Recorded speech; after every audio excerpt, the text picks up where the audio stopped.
This past weekend, I had an opportunity to attend one of my family reunions. It's called the Jones Family Reunion or Jaffro. I had not attended this family reunion in years, but I am so happy that I did take the time this year to drive my mom up to the family reunion and attend. I left the family reunion feeling some kind of way, some kind of beautiful way. I hadn't seen most of the people in many, many years. And sadly, many of the founders of our family reunion, including my grandmother, Belle, have passed away. So it was so important to me, at least, to go. And I'm glad that we went. Uh, so today, I'm going to talk about how attending family reunions can help Black women to cultivate resilience. Hey, my name is Colette, and I created this channel as a safe space with you in mind. I help Black women to embrace new changes in their lives with purpose and joy by pursuing resilience, practicing self leadership, and by pivoting towards entrepreneurship. If anything I've said resonates with you, welcome to the community. I'd love to have you. Now, at this time, I recommend that you grab a piece of paper and something to write with. If it's your tablet or whatever, let's talk. You'll see me looking down because I'm looking at notes. I don't want to forget anything that I need to tell you. So you see me glancing down at some of my notes. So before I jump into the topic of how attending a family reunion can help Black women cultivate resilience, I do want to give a brief history about the Black family reunion. Okay. And so I'm going to just take a few minutes. I just want to start with how we started and why we started the reunions and, why it's beneficial to continue. So, Black family reunion started around or a little bit after the Emancipation Proclamation, like in 1863 is when the Emancipation Proclamation happened. And at that time, many newly freed people who were enslaved were looking for relatives that they had lost contact with, either because their relatives were sold off or because they had run off. And keep in mind, this was before the internet, it was before telephones. So the way these people tried to find their lost relatives was by putting advertisements in newspapers. So that's kind of giving a history before the history. That's one part of it. During the 1910s through like the 70s, something occurred in America that had never happened before. It was the Great Migration. And what this Great Migration did is Black people left the South, about 6 million of them. And they went different places. They went north, they went west, they went different places. Um, and as a result, there was not a breakup of the family unit, but there was, the family unit was located in different places for Black people. There is a Pulitzer Prize winning author by the name of Isabel Wilkerson. She talks about this migration, and I'm going to talk about it briefly. But basically, what happened is the migration occurred because Black people were trying to escape the Jim Crow South. And what the author Isabel Wilkerson talks about is the three streams that African Americans or Blacks took to leave the Jim Crow South. And I'll go through them briefly. I'm not going to go into detail, but I will go through them briefly. And then I also link her information. There's a YouTube video she did. I think it was a TED Talk video. There's also a book she's written. I'll link all of that into the description below. It's very, very interesting and it may be helpful. But there were three streams. There was the East Coast stream. This is where people from Florida, Georgia, and Virginia migrated to DC, Philadelphia, New Jersey, and New York. With the Midwest stream, folks from Mississippi, Alabama, Tennessee, Arkansas, they relocated to Chicago, Detroit, Cleveland, and the entire Midwest. And then you had the third stream, which is what the Jones family followed, and many other people. And that was the West Coast stream. That's where people from Louisiana and Texas, they followed the West Coast stream and they migrated to Seattle and California. Some of them wanted to get so far from the South, they went to Alaska, okay? So I'm not going to spend a lot of time in that, but I just wanted to bring it up because I wanted to explain how the Jones side of my family, and even the Ellis side, I have, we all have different sides of our family, how we got to California or the West Coast. We initially went to Washington State, and then we came to California, specifically my grandmother's side. What I will say is it was so nice listening to my cousin Flo talk about the different places in Louisiana, Ferriday and Vidalia and Tallulah, Louisiana, where I had been hearing these towns hearing about these towns since I've been a little girl. She actually was there. These are places where my grandmother was born and my great grandmother, my great great grandmother. And so it was really, really nice to hear about when she was growing up in Tallulah and the different things that she did. So you're probably like, Colette, what does any of this have to do with the family reunion? And what does it have to do with healing? Well, a lot.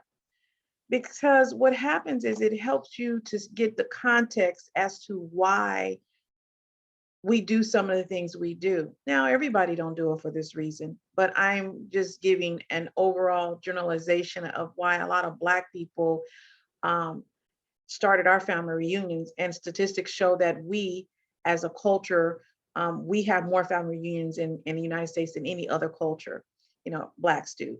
And it basically started as a way to reunify with family, one that had run off during, slavery, and two, that left during the Great Migration. It was a way for Blacks to get back together and talk and be with the family that they had, that were still in the South. So that's how we got our family reunions. So let's talk about the benefits of attending a Black family reunion. Number one, it's an information exchange. You always have a cousin or an aunt or somebody who knows something about something. And it's wonderful. I love it. I'm here for it. I absolutely love the practical things that you learn. And I used to learn something all the time from family reunions when I attended them. I stopped attending them for a while because I was just so busy, but I am committed to starting back attending these family reunions. But information exchange. For example, I was talking to one of my cousins. She has an MBA and she teaches financial literacy. That's information that everybody could use, and I said, you teach financial literacy, that's awesome. So we're going to have her on the channel because financial literacy, as it relates to peace of mind and living a life of ease, it's very, very important. You got to understand your finances and be literate about the things concerning your finances so that you can maintain them and handle them so that you can have peace of mind. So I'll have my cousin on the channel. It was wonderful to even know that she did this. But that's an example of some of the benefits of attending family reunions. You have resources right in your family. People who know stuff. Okay.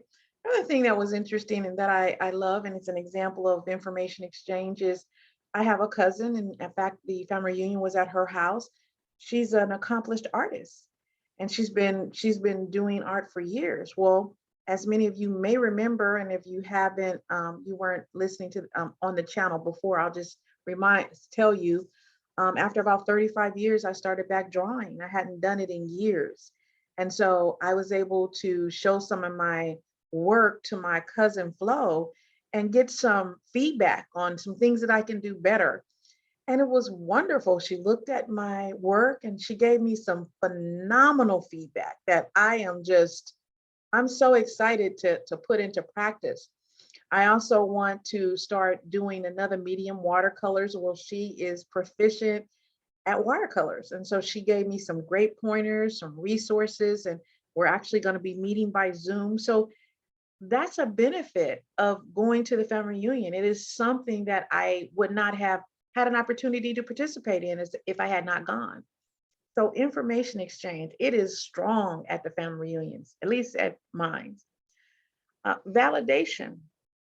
There is nothing like your people letting you know, I see you and I'm happy to see you, especially when you're going through some things like I am, and like many of us are.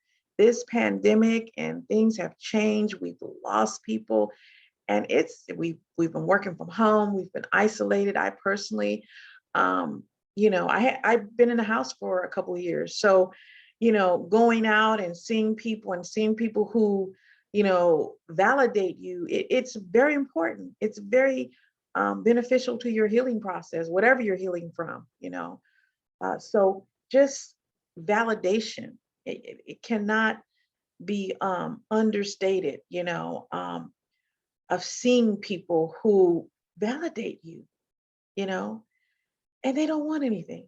They just say, I see you, you know. Tell you a funny story. One of my cousins who I hadn't seen in years, but I knew her father really, really well. He, in fact, Uncle Joe, he's my cousin, but we call him Uncle because he was older. He's one of the people who encouraged me to go back to get my doctorate, but he's passed away now, unfortunately. But I saw his daughter, and she comes up to me and she says, "You look familiar. I've seen you somewhere." And I said, "Oh, okay." And I hadn't seen her in years. She says, "Oh, I know where I seen you. You are a cousin that do the YouTube videos." And I said, "Oh yeah, right, right, I do." And she goes, "You look just like yourself." And I said, "Oh, okay, thanks." So that was just a great thing for one of my cousins who, I mean, it means a lot just to have the support. So validation. The third thing attending family reunions can do to help us to cultivate, resilience is celebration. A couple of things that this side of the family does, and they've always done, is they have always recognized accomplishments. And I'm not saying the other sides of my family do not do that, but I'm just saying that I've always remembered from the time I was a child that Jaffro, the Jones family reunions, they always did that. They recognized when people were graduating, when people had businesses, they give out scholarships. We collect money and we divide the money and we give a scholarship out. There was a time we had a credit union on this side of the family, a real credit union, okay, newspaper. And we also had a travel agency. Okay. So they just do stuff. Okay. So celebration. I like the celebration part and the recognition because they recognize, the children. It could be little children. It could be high school grads, college grads, and it doesn't matter the age.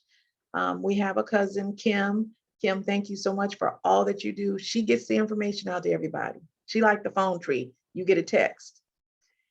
This person's graduating and this person is doing that, or this person has a game or whatever, and it's very, very, it keeps us all connected. So thank you for that, Kim. The fourth thing that attending family reunions do is it helps us with our identification. Knowing who you are is so important. So many of the problems that plague us in our community, African Americans, our babies, our youth, is that they don't know who they are. They don't know how great they are. They don't know that their ancestors survived trauma and they were the best of the best. That's how they were able to survive. They don't understand that same survival spirit, that same thing that was in their ancestors that allowed their ancestors to survive long enough for them to be created is in them. So a lot of the children don't see that. They don't understand it, but taking them to family reunions help them to see and identify who they are. where they came from, what their stock is. And not just children, even adults. I mean, I'm almost 60, and sometimes you need to be reminded, hey, I come from good stock. The news would have us believe what we don't have a culture. We do have a culture. We've always had a culture, and we're so resourceful that when people take our culture or they misuse our culture, like things that happen to us, we know how to pivot and make the thing work, you know. And we need to understand and know that and teach that to our children. That's legacy, is basically is what it is. When I say identification, it's about legacy. So that's number 4, identification. Number 5 is unification. There is something when you're talking to your relatives, friends, or whatever who are at the family reunions or gatherings, when somebody, and you're telling a story about something you're going through, and they say, girl, I know. That's all they got to say is, girl, I know. Or, we all know what that means. Something about it, you know. It's like a balm to the spirit. Balm, BALM is what I'm saying. Does something to you to know that you don't even have to finish the sentence. They already know. And I'm not going to get into the specifics of the conversations because what stays in Vegas, you know, that's how it works. But just knowing, you know, that somebody says, I see you. And not only I see you, I feel you. And not only do I see and feel you, I got you. I got you. That's the unification of family. It's like that net, you know, when people go fishing, that net catches stuff. So that unification catches you, you know. Like I said, some of my family members, they lost, I mean, you know, they lost close family members, their parents and siblings. It's been hard. And so coming together in unification allows people to see that we see you and we got you. So that's number 4. Now, number 5 is going to sound like number 6 is going to sound like number 5, but to me it's a little different, and that is connection. You know, I remember anytime I would go anywhere, my grandmother who has passed away, I don't care what city, what state. If I say, grandmother, I'm going here, she said, well, hold on a minute. We have some cousins there, or we have some people there. That's what she would say. We have people there. She would get her telephone book, which I don't know how she found anything. The book was like, it looked like a original Bible. Okay. It was held together with a rubber band. The pages, I don't think any of them stuck together, but she would find a number of a cousin or a aunt that lived wherever I was going. And I was told, you call them. And I did call those people. Okay. Why? Because connection is how we made it and how we will continue to make it. That networking, you know, networking is often used in a business connotation, but networking is also personal and private. Is actually where it began, right? You got to know people. You got to connect with people, you know. And I am so blessed that most of my life, most of my friends have been my cousins and my family. I've never really had to go outside of the family to get, you know, to have friends or have whatever. You know, most of my best friends are my cousins, you know, and that's a blessing. I realize not everybody has that. But I just wanted to do this video because in leaving the workplace and being able to deal with some recovery and some healing for myself, I've been able to think about some things and reevaluate some things in my life.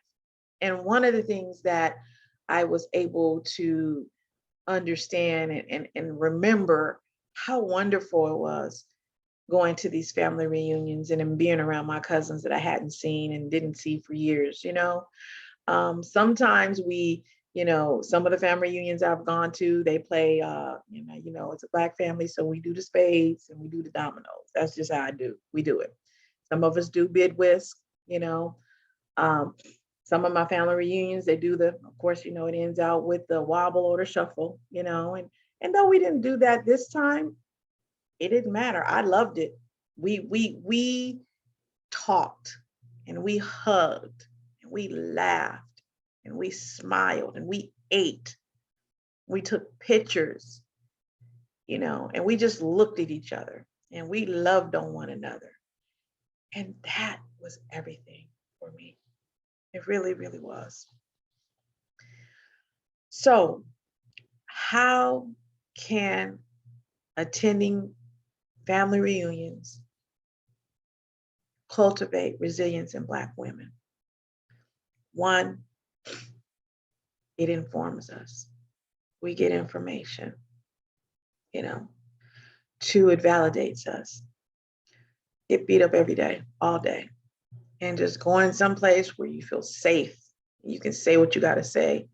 Be your authentic self. You don't have to code switch. We already know what code switching is, you know, putting on our business voice, or some of us say our money voice. You don't have to do any of that. Why? Because you're around family.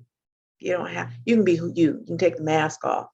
That's if you want to. You can leave the mask on if you want, but you take it off. Why? Because you're in a safe space.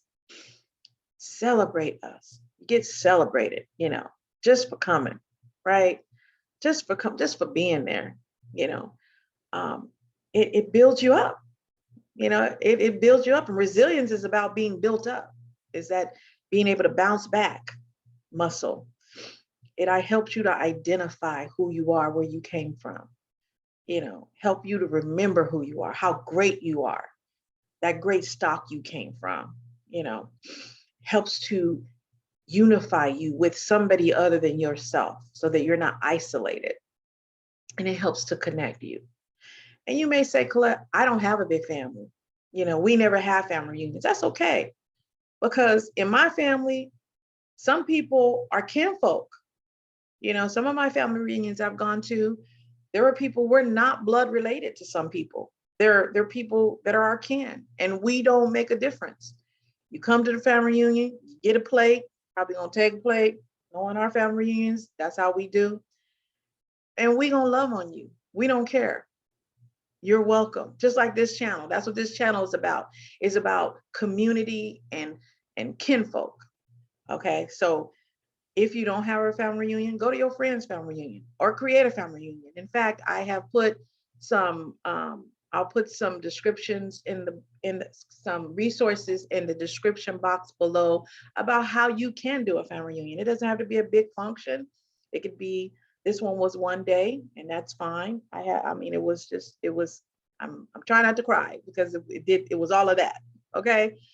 So you can start it. You can be that person in your family. You can be the one to start the family reunion. And you don't even have to call it a family reunion. Nowadays they call everything a meetup. You can call it a family meetup if you want. So you can do t-shirts if you want. You can do whatever, you know, but I will put some resources in the description box that will help you. There's a thing called the Family Reunion Institute. That's a great, great resource, and I will link that in my description box below. I'm going to say this. I want to thank Aunt B, she's really my cousin, for having us come. Thank you so much. I want to thank my cousin Flo and Baldy for the hospitality, for having it at their home. And then I want to thank my cousin Kim for connecting us all. You know, we love you and we appreciate you. If you've enjoyed this video, please consider give it a thumbs up. Don't consider doing it. Give it a thumbs up. Okay, help a sister out. You know, just talked about validation and support, so go ahead and just drop that. It's free. It really helps the YouTube algorithm, you know, and if you like the content, please consider subscribing to the channel. I drop the videos on Tuesdays and Wednesdays. That's when I try to drop them. I'm doing a project right now, so I'm a little off of my dates, but I'll get back on it. Remember to hit the notification bell so that you don't miss a video. And if you have any suggestions for future content, or you have any comments, or if you have any ideas about ways that family reunions have helped you, or any memories about them, drop them in the comments. I'd love to see them. So until the next video, we'll talk.